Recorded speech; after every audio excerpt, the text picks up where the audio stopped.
గత పంటకు సంబంధించిన సన్న వడ్లకు బోనస్ పెండింగ్ బిల్లులు లేవని, ఎవరికైనా పేమెంట్ కాకపోతే జాయింట్ కలెక్టర్ దృష్టికి తీసుకెళ్లాలని మంత్రి పొన్నం ప్రభాకర్ తెలిపారు.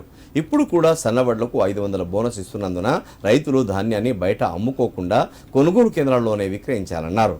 ధాన్యం కొనుగోలులో ఎక్కడా అదనపు తూకం వేయకుండా రైతులకు ఏ కష్టం రాకుండా చర్యలు తీసుకుంటున్నామని స్పష్టం చేశారు. కరీంనగర్ జిల్లా హుస్నాబాద్ నియోజకవర్గంలోని సైదాపూర్ మండల కేంద్రంలో లబ్ధిదారులకు మంత్రి పొన్నం ప్రభాకర్ కళ్యాణ లక్ష్మి చెక్కులు పంపిణీ చేశారు. 1,116 చొప్పున 60 మందికి చెక్కులు పంపిణీ చేశారు. అనంతరం విశాల సహకార పరపతి సంఘం ఆధ్వర్యంలో సైదాపూర్లో వరిధాన్యం కొనుగోలు కేంద్రాన్ని ప్రారంభించారు. ఈ సందర్భంగా మంత్రి మాట్లాడారు. 1వ తేదీ పోతారం గ్రామంలో వరిధాన్యం కొనుగోలు కేంద్రాన్ని ప్రారంభించామని, ఎక్కడైనా అవసరం ఉంటే అదనంగా వరిధాన్యం కొనుగోలు కేంద్రాన్ని ఇస్తున్నామని చెప్పారు. దేశంలోనే మొదటిసారి తెలంగాణ ప్రభుత్వం సన్నబియ్యం పంపిణీ చేస్తుందని చెప్పారు. తమ డబ్బులతో అంటున్న కేంద్ర ప్రభుత్వం బీజేపీ పాలిత రాష్ట్రాల్లో సన్నబియ్యం ఎందుకు ఇవ్వడం లేదని ప్రశ్నించారు.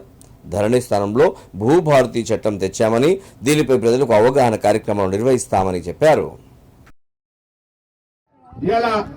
రైతులకు సంబంధించి ఏ కష్టం రాకుండా చూసుకోవాలనేటువంటి ఆలోచనతో చేస్తా ఉన్నాం. అందుకే ప్రజలందరూ కూడా సన్నవటకు సంబంధించి రాష్ట్రం మొత్తం మీద చాలా అద్భుతంగా జరుగుతా ఉంది. దాని కొంతమంది నాయకులు అంటారు ఈ కేంద్రం పైసలు అని. మన దేశంలో 30 రాష్ట్రాలు ఉన్నాయి. ఏ 29 రాష్ట్రాలు ఇస్తలేరు. మన రాష్ట్రంలో ఇస్తుంటే కూడా ఈ పైసలు మాయంటే మనం ఏం చేస్తాం? వీటికే కూడా ఈ పైసలు కడతారు. ఇవన్నీ ఉన్నటువంటి పరిస్థితుల లెక్క మీకు అర్థం. కానీ కాంగ్రెస్ ప్రభుత్వం తెలంగాణలో ప్రజలందరికీ సన్న బియ్యాన్ని ఇస్తా ఉంది. ఇది ఒక చారిత్రాత్మక నిర్ణయం. గతంలో బియ్యం ఇంటికి వాడకపోదురు, ఇవాళ షాప్ పోయి తెచ్చుకొని ఆ బియ్యాన్ని తింటా ఉన్నాము. తర్వాత ధరణి చట్టాన్ని తీసేసి మొన్ననే ముఖ్యమంత్రి గారు భూభారతి చట్టాన్ని తెచ్చినారు. 23 తారీఖు మధ్యాహ్నం కోయడ మండలంలో, 24 పొద్దున అక్కన్నపేట, మధ్యాహ్నం హుస్నాబాద్ మండలం, దాని తర్వాత 28 నాడు భీమదేవరపల్లి, ఎలకతుర్తి, 29 నాడు సైదాపూర్, చిగురుమాడు మండలాల లోపల రైతు అవగాహన సదస్సులు ఉంటాయి. భూములకు సంబంధించి అన్ని కూడా అధికారులు ఏర్పాట్లు చేస్తారు.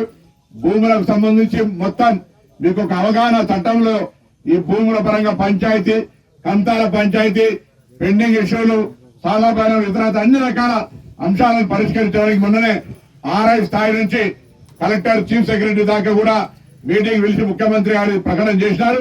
భవిష్యత్తులో రెవెన్యూ పరమైన భూ పంచాయతీలు ఉండద్దు, అందరికి కూడా ఎక్కడికక్కడికి భూమి అంటే ఆత్మగౌరవం, భూమి అంటే మనకు ఒక గౌరవం ఇచ్చేటువంటి దానికి సంబంధించిన పత్రాలు చక్కగా ఉండాలనే దాని మీద మరి ప్రభుత్వం నిర్ణయం తీసుకుందనే మాట కూడా ఈ సందర్భంగా మనం చేస్తా ఉన్నాం. ఇంతేగాక ఇలా మీరు చూస్తా ఉన్నారు, చాలా కాలంగా ఉన్నటువంటి కేటగిరేషన్ కానీ రిజర్వేషన్లకు సంబంధించిన అన్ని కార్యక్రమాలు ప్రభుత్వం ఎక్కడ కూడా పెండింగ్ పెట్టకుండా తీసుకపోతుందనే మాట మనం చూస్తాం.